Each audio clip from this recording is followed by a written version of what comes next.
Now, after the war was over, of course, the Palestinians who did remain within the newly created state within Israel were given this name of Israeli Arabs.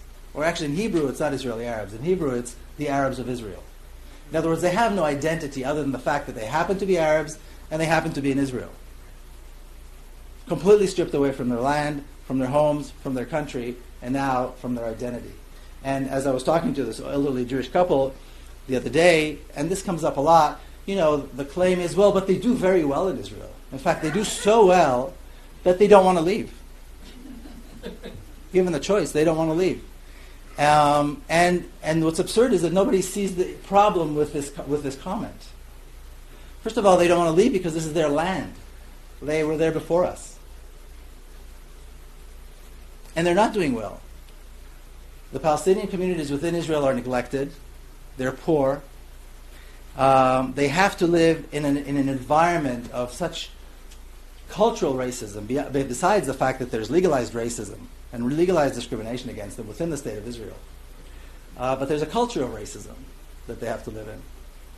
And as Jewish communities, Israeli Jewish communities, were being built all around these Palestinian communities within Israel, you'd be hard-pressed to find a home, a school, a hospital, a road,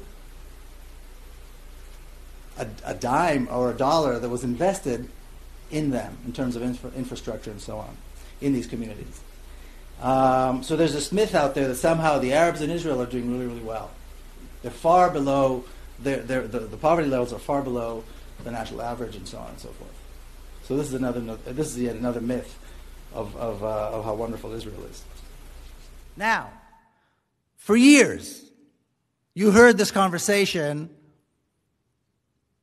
about how we need to find a way to get rid of these Palestinians who are citizens of Israel. We don't call them Palestinians, we call them the Arabs of Israel.